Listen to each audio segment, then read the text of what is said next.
자, 저번 시간에 이어 수질오염 중에 대표적인 그런 또 다른 유형인 산업폐수에 대해서 설명을 해보도록 하겠습니다. 산업폐수는 사실 여러분 저번 시간에 우리가 하수와 하수가 어떤 물인지를 배웠죠. 그래서 우리가 먹거나 활용하는 데 쓰는 물을 상수라고 했었고, 쓰고 나서 버리게 되는 물을 하수라고 한다고 얘기를 했습니다. 폐수는 폐기되는 물을 의미합니다. 그래서 여기서의 이 폐자는, 아이고 폐니, 여기에서 이 폐는 폐기물 할 때 그 폐기, 버린다 할 때 그 폐자와 같습니다. 특정한 생활의 용도나 음용의 용도 외에 산업적으로 사용되고 버려지는 물을 우리는 폐수라고 하고, 엄밀히 이 폐수를 우리가 웨이스트 워터라고 부릅니다. 그럼 하수는 엄밀히 산업폐수와 분류되는 걸로 시위스라고 부릅니다. 이게 하수예요. 이게 하수예요. 자, 산업폐수는 각종 산업공정에서 생성되는 공장 폐수를 의미합니다. 다양한 공장에서 굉장히 많은 물을 씁니다. 그래서 전 세계 물 사용량 중에 제일 많은 양이 뭐랬죠? 농업용수, 두 번째가 산업용수, 세 번째가 생활용수일 정도로 70억 인구가 사용하는 물보다 많은 양의 물을 공장에서 쓰고 있습니다. 그래서 각종 산업 공장에서 생성되는 공장 폐수는 그 산업 공정의 특색을 따릅니다.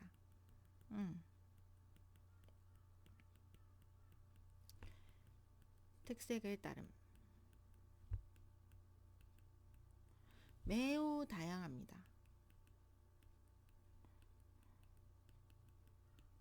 매우 다양합니다. 생활하수와는 달리 고농도예요.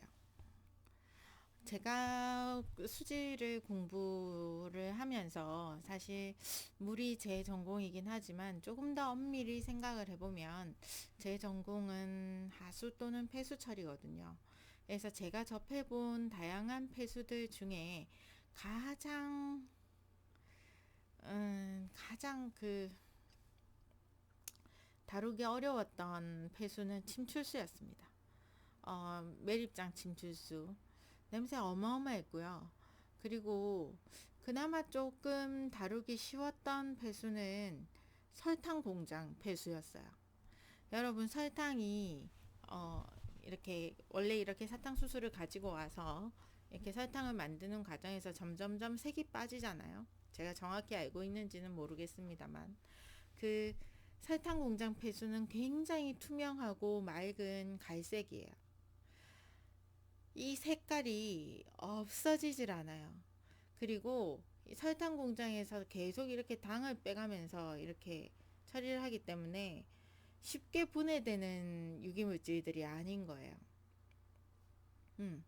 그래서 이 색깔도 제거하기 힘들고 유기물도 COD가 어마어마한데, 그때 제 기억으로는 뭐 1000ppm 훌떡 넘어갔던 것 같아요.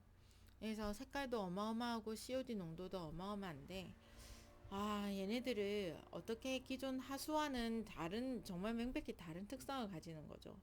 어떻게 처리해야 되나를 진짜 심각하게 고민했던 적이 있어요. 음. 결국은 생물학적 처리 공정으로 처리하기는 했는데, 얘를 증발시켜서 태워야 되는 게 아닌가. 근데 또 너무 비용이 많이 들었거든요. 그래서 폐수는 그 산업 공정의 특색을 따릅니다. 또 한 가지 제가 굉장히 좀 다루기 힘들었던 폐수는 피혁 공장 폐수였어요. 가죽을 다듬고 가공하고 하는 과정에서 굉장히 독한 용매들을 많이 씁니다. 그럼 그 용매가 섞여 나온 폐수가 발생하는 거죠. 그래서 특히나 또 가죽을 이렇게 재련하거나 할 때 가죽의 그 어떤 성분이 나오잖아요. 단백질 중에서도 굉장히 분해가 어려운 동물의 가죽의 단백질. 그런 것들이 막 끈적끈적하게 막 섞여 있어서 pH도 어마어마하게 낮았고요. 약품 때문에. 그래서 그 산업 공정에서 어떤 걸 쓰는지, 그리고 어떠한 제품을 제작하려고 하는지에 따라서 산업 폐수는 굉장히 그 특징이 다양합니다. 또 제 후배가 가서 일한 보통 여러분 어떻게 생각해요? 제 후배는 공부를 많은 준비를 해서 졸업 후에 굉장히 많은 준비를 해서 SK 하이닉스에 들어갔었어요. SK 하이닉스 같은 대기업에 취업했으면 행복했겠지. 행복했을까? 안 행복했대. 너무 유독물질이 많이 나오는 폐수를 이렇게 사실 그 SK 하이닉스 정도의 대기업의 환경 기술자로 이렇게 취업을 하면 그렇게 뭐 험한 일을 하는 건 아니고 어느 정도의 유독한 폐수가 어느 정도로 처리되어서 나가는지 그 과정에서 어떤 약품이 쓰이는지 이렇게 처리 공정 관리를 하게 되는데 그 갈등이 만만치 않았대요. 유독한 물질이 너무 많이 나오는데 환경부가 너무 제재를 많이 하고 당연히 환경부는 강하게 제재를 해야겠지. 그런데 공정을 조금만 개선하면 이런 유독물질을 좀 덜 쓸 수 있는데 그러지 않고 상황과 그리고 우리가 지켜야 되는 규범의 괴리 그런 것 때문에 굉장히 행복하지 않았대. 그 친구가 그 다음 취업한 데는 LG화학이었어요. LG화학 뭐 만드는 데 갔냐면 화장품 만드는 데 가가지고 또 이제 거기서 나오는 부산물을 이렇게 보는 관리하는 그런 어떤 직책에 들어갔는데 거기도 만만치 않더래. 그래서 딱히 대기업이 그렇게 고운 일만 하는 건 아니다. 여러분 고정관념을 깨세요. 네. 어, 각종 유해물질을 함유하고 있는 경우가 많아요. 중금속이나 유해화학물질, 특히나 반도체 공정 폐수는 그렇게 유해하더랍니다. 그렇다고 하네요. 그래서 폐수 배출 시설은 사실상 법적으로 그 규모를 배출량 기준으로 규모를 정해요. 그래서 사실 배출량 기준으로 규모를 정해도 어, 예를 들어서 2,000톤 하루에 2,000톤 이상을 배출한다 해서 일종 사업장으로 분류가 되더라도 저농도의 산업폐수를 내는 경우도 있고 5종이나 4종처럼 이렇게 적은 양의 폐수를 발생시킨다 하더라도 죄송해요 잠시만요. 네, 알러지. 5종이나 4종처럼 이렇게 좀 적은 양의 폐수를 발생시킨다 하더라도 굉장히 고농도의 유해화학물질, 정말 위험한 유해화학물질을 발생시키는 경우가 있어요. 그래서 이러한 부분은 조금 개선의 필요가 있다고 보여집니다. 근데 우리나라 전체 산업 폐수를 발생하는 여러 업종 중에 5종 시설이 전체 업소수의 90% 이상을 차지해요. 이런 통계는 누가 내는 걸까요? 환경부가 조사를 합니다. 전국의 폐수 배출 시설을 운영하거나 공장 안에 이렇게 들고 있는 폐수를 배출하는 사업장은 어떤 농도를 가진 폐수를 얼마만큼 배출을 하는지, 어떤 물질을 함유하고 있는지, 그 사업장의 정보와 배출량에 대한 정보를 매년 환경부에 보고하게 되어 있어요. 전국 오염원 조사라고 하는데요. 매년은 아닌갑다. 네, 그 조사 결과에 의한 겁니다. 자, 그리고 일사다이옥산과 같은 그런 어떤 발암 물질들도 요즘 수질오염에 굉장히 위험되는 물질이 되고 있는데요. 일사다이옥산을 보여주는 이유는 우리 낙동강이 가지고 있는 구조적인 문제, 입지적인 문제를 여러분과 한번 나누고 싶어서입니다. 일사다이옥산은 독성 물질이에요. 세계보건기구에서는 50 ppb 이하를 권고합니다. 즉 50ppm이면 밀리그램 퍼 리터인데 50ppb이기 때문에 마이크로그램 1리터의 마이크로그램 50 마이크로그램 퍼 리터 이하를 권고를 하고 있어요. 이 일사다이옥산은 페인트나 락커 등의 생산을 위한 용매 그런 물질들을 녹이는 그런 물질로 사용되고 드라이클리닝 약품의 용매 그래서 여러분 세탁소나 크린토피아 이런 어떤 세탁업을 하시는 분들은 굉장히 실내 환기를 신경을 쓰셔야 돼요. 그 드라이클리닝 약품이 안전하지가 않거든. 드라이클리닝 약품의 용매 심지어는 음식 포장재, 일부 샴푸나 클렌징 등의 화장품에서 검출되기도 합니다. 그래서 미 보건기구나 국제암기구에서는 발암 가능성이 있는 그룹 B2로 규정을 하고 있어요. 2009년에 1월에 이제 대구광역시가 물을 떠먹는 두류 정수장에서 554ppb로 확인이 되어서 대구광역시가 해당 정수장의 가동을 중단한 사례가 있습니다. 그렇지만 이 비슷한 일이 얼마 전에 부산시에서도 일어났죠. 한번 동영상을 볼까요? 제가 여러분의 음향을 체크하기 위해서 이어폰을 잠시 끼겠습니다.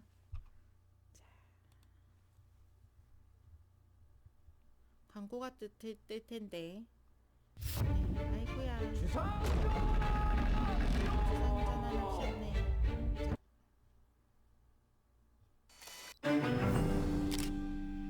저는 사라지겠습니다. 부산 시민의 생명줄인 낙동강 상수원 원수에서 발암물질인 일사다이옥산이 검출됐습니다.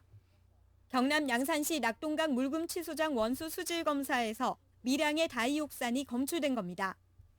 일사다이옥산은 각각의 산소가 작용기를 가지는 특이한 에테르로 분류되는 독성 물질로 세계보건기구에서 50ppb 이하를 권고하고 있습니다. 1998년부터 미국 캘리포니아주에서는 일사다이옥산을 발암물질로 규정하고 있습니다.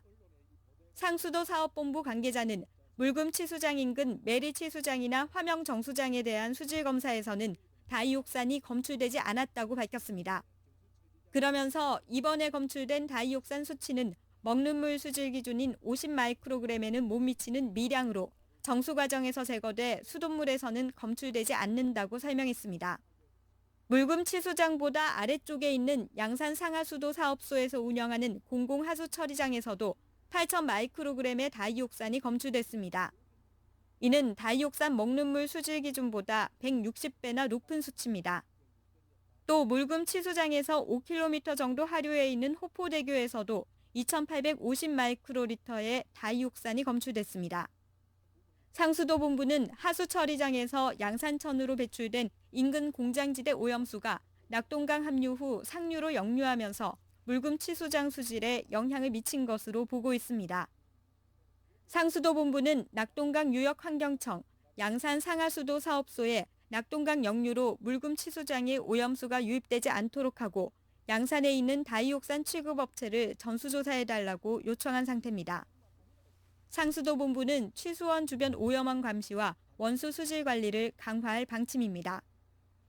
이런 가운데 이재영 양산갑 더불어민주당 지역위원장은 비록 미량의 부산시가 양산 물금치수장 원수에서 발암물질인 다이옥산이 검출된 사실을 알면서도 보름이 넘게 공개하지 않았던 것으로 알려져 일각에서는 비판의 목소리가 높아지고 있습니다. 채널2 뉴스 안정은입니다. 자, 영상 잘 보았습니까? 잠시만요. 제가 좀 나타나겠습니다. 마우스 어딨나? 가자.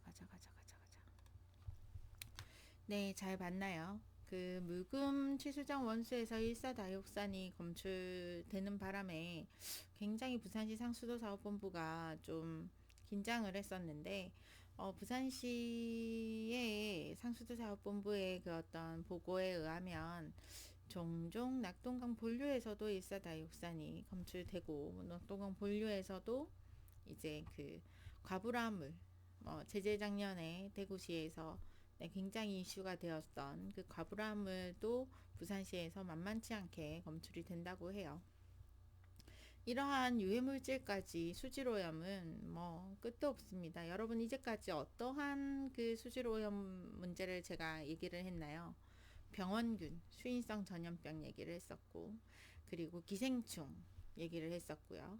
그리고 수체의 그 어떤 용존산소 농도를 떨어뜨리는 유기물 오염 얘기를 했었고, 그리고 부영양화 얘기를 했었고, 산업폐수로 인한 중금속, 그리고 여러가지 산업공정이 입지함으로 인한 이런 어떤 발암성 물질까지 수질오염 문제는 굉장히 다양합니다. 자, 그럼 분위기를 조금 바꿔서 다음 내용으로 넘어가 보도록 할게요. 이제 우리는 농도를 배워야 해요. 그래서 여러분 잘 알고 있겠지만 퍼센트 농도, 즉 웨이트 퍼 웨이트, 퍼센트 농도, 백분율 농도라는 것에 대해서 한번 짚고 넘어가도록 하겠습니다. 웨이트 퍼 웨이트 퍼센트 농도라고 할 때 여기서의 웨이트는 질량을 얘기합니다. 그래서 이것은 질량 백분율 농도라고도 불리기도 합니다. 그래서 용액 더하기 용질이 같이 이렇게 섞여 있는 용매.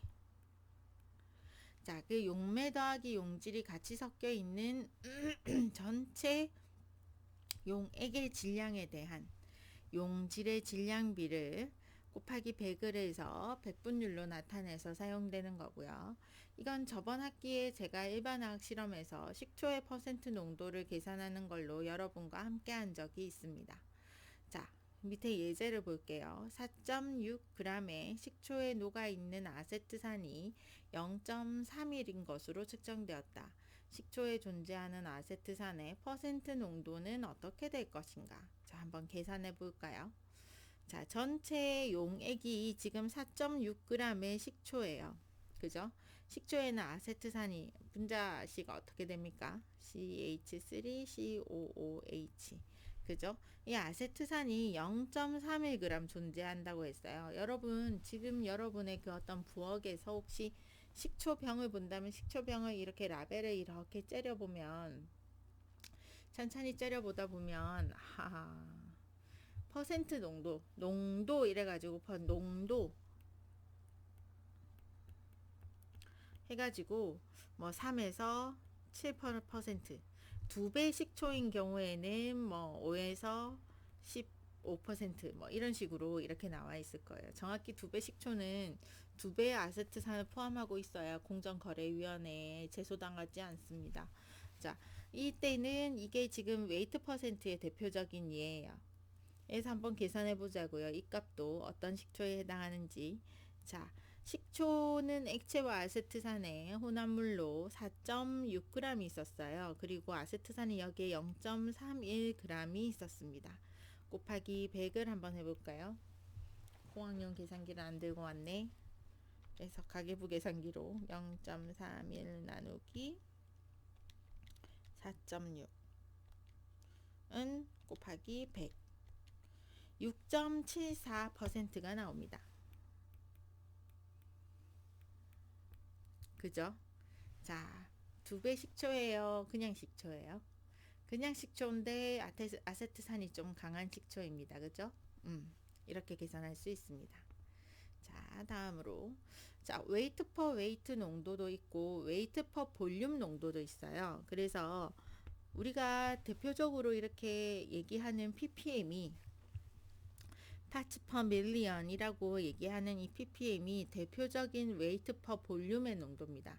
왜? 이게 밀리그램 퍼 리터에 해당하거든요. 이게 볼륨의 단위고, 그죠? 부피 단위잖아요. 이게 질량의 단위잖아요. 그래서 이 밀리그램 퍼 리터는 대표적인 웨이트 퍼 부피 퍼센트 부피 농도. 여기서는 퍼센트는 아니죠. 퍼센트는 아니에요. 지우개. 네, 퍼센트는 아니고 대표적인 웨이트 퍼 볼륨 농도에 해당합니다.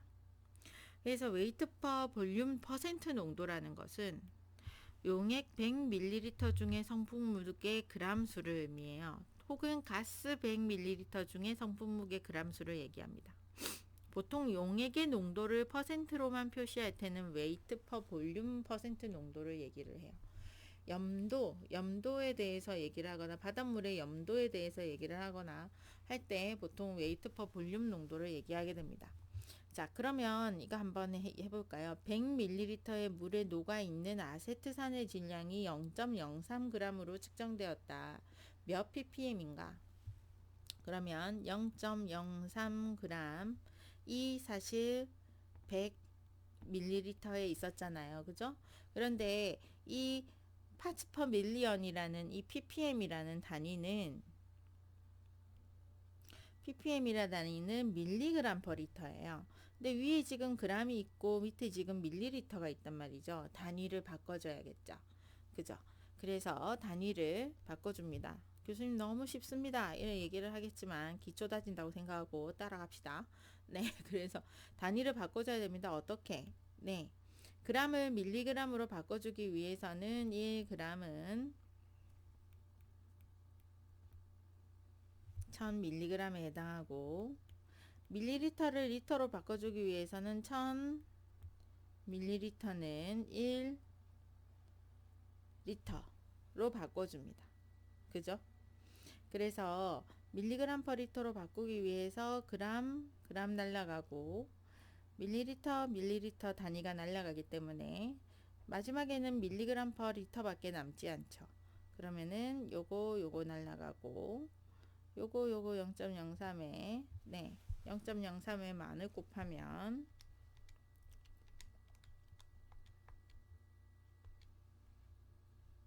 300 네 300 ppm이 되게 됩니다. 네, 자 이렇게 해서 농도의 단위를 했고요. 그리고 농도의 표현을 이제 연습 문제를 한번 해볼게요. 여러분 이거 한번 풀어볼까요? 100ml의 용액이 36mg의 암모니아성 질소 이온을 암모늄 이온을 함유하고 있다면 암모늄 이온의 ppm 농도는 어떻게 되겠어요? 자, 36mg의 암모늄이 어디에 있다? 100ml에 있다. 그런데 이 ppm 농도는 뭐랬죠? 밀리그램 퍼 리터라고 그랬죠. 그죠? 그렇기 때문에 위에 있는 단위는 밀리그램이 맞는데 밑에 있는 단위는 밀리리터를 리터로 바꿔줘야 돼요. 교수님 그러면은 1000ml가 1리터니까 10으로 한 번 더 나눠주면 되겠네요. 그렇게 직관적으로 생각해도 좋고 우린 앞으로 이러한 복잡한 단위 환산 계산을 한창 많이 해 나갈 환경공학을 공부하는 학생들이기 때문에 공학적인 기술 방법을 배우도록 합니다. 어떻게 단위 환산을 해주는 거죠. 1000ml는 1리터와 같죠. 그래서 사실 여기서 제가 사용한 이 단위 환산 인자는 거의 1이에요. 1000ml와 1리터는 같잖아요. 그죠?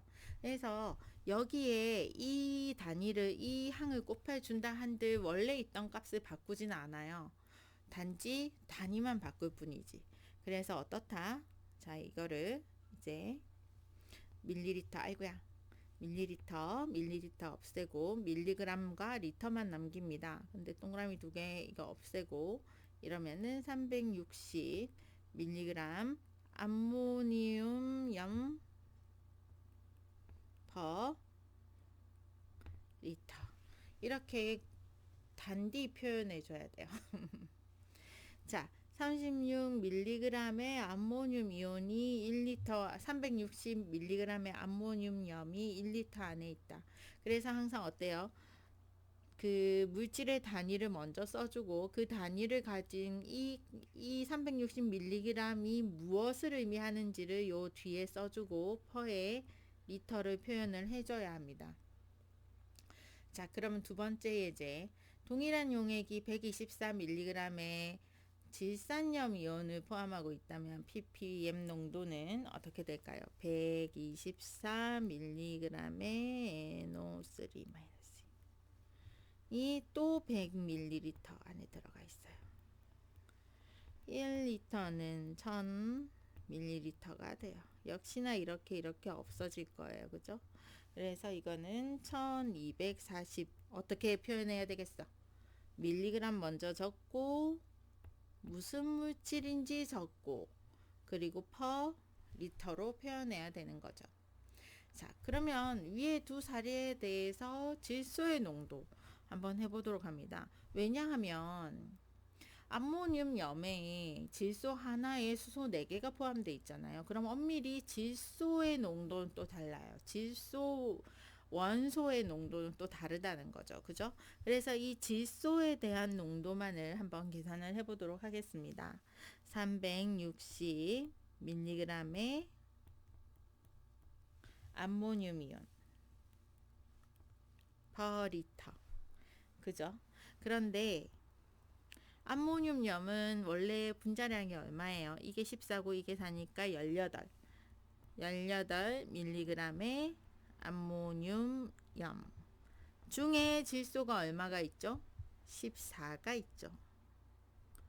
질소. 이렇게 되는 거예요. 그러면은 이걸 계산하면은 정답을 보자. 280이 되거든요. 280이 되는데 이때는 어떻게 표현을 할까?